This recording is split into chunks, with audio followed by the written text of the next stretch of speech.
moving into our next section is migrations. This this cycle or journey, this grand journey that Terry is speaking about, is similar to a migration. A grand migration taking a long time, like how long does it take? A couple hours? Eons. It takes eons. So it's a grand, huge migration. We look at other migrations to get just some type of example of how this works in the animal kingdom as well, since we're going to be talking about consciousness inhabiting the animal world as well. And we give the example in the book about the monarch butterfly migration. And we see something very interesting about the consciousness that lives within the monarch butterfly species, for example. Their migratory pattern is incredible, because not one individual butterfly actually makes the entire journey itself. And that brings to mind the idea that there's some larger intelligence operating behind the flocks of butterflies that are making this massive journey that takes months, and the butterflies don't even live that long through the whole journey. So the journey is a grand migration, and somehow the knowledge or the instinct of the journey is transmitted or just lives within all the butterflies. There are other animals that have amazing migratory patterns as well. Does anybody have any idea of other animals that make very interesting migratory journeys or have interesting instinctual patterns in regards to their how far they swim, for example, or where they travel in order to mate, or whales? Definitely. And we invite our online students also to answer this.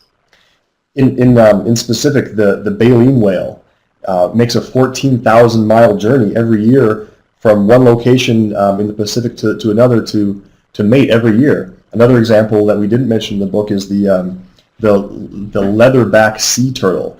They have a very interesting pattern with regards to laying their eggs on particular beaches. On the west coast of the United States, they happen to know exactly which beach they were born, and they sometimes travel all the way from Indonesia back to the west coast of the United States to the exact beach, and they've been tracked, and this has been studied, where they were physically hatched, where that individual was hatched.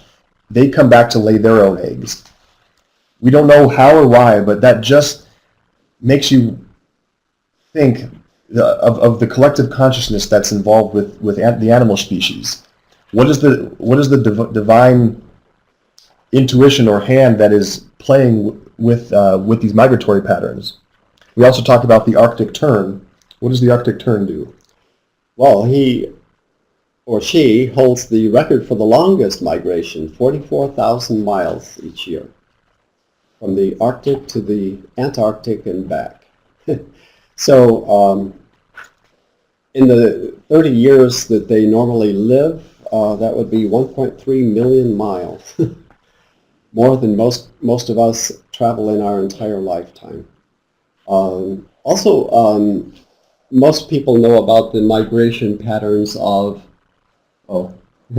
March of the Penguins. Yes. I haven't seen that. The movie March of the Penguins. Have you seen it? No, I haven't. Tell us about it, Jim.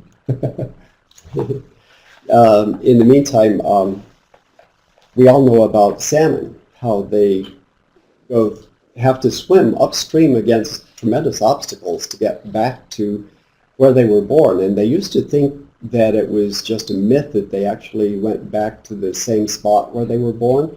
But just as with the leatherback turtles, they tracked them, and sure enough, they did. They went right back to the same spot where they were born.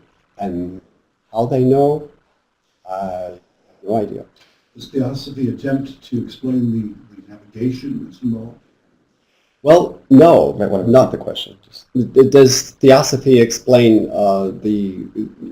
why this happens? The navigation. No, but I have a theory, and that is that there's a certain degree of telepathy, and that they are very much in contact with the other members of their species. There is some kind of a network of energies that they respond to and to which humans ignore or have lost contact with. We still live within a network of all of our fellow human beings, but we've kind of lost touch, and for a good reason. We are the most separate of all creatures on this planet. No other creature can feel the sense of loneliness that we can. And it's because that has been lost. Not that was a bad thing. It had to happen too, in order to develop as far as possible our mental ability.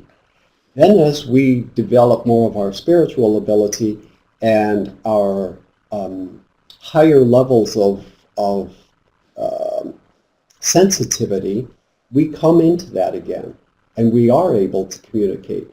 It probably will not be too many more centuries before we as a human race will be able to communicate to a fair degree telepathically with other members of our race. It's very clear that this ability to communicate is prevalent in the animal kingdom.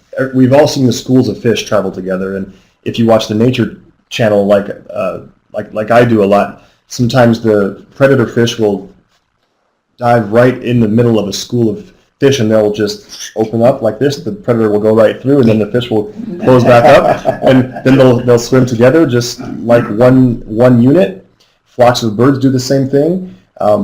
In Africa, the wildebeest, sometimes more than 1 million individuals of wildebeest will be migrating together as one unit, along with other animals too. Zebra, 500,000 zebra, 200,000 gazelle, sometimes in one massive unit of over 1 million will be migrating together.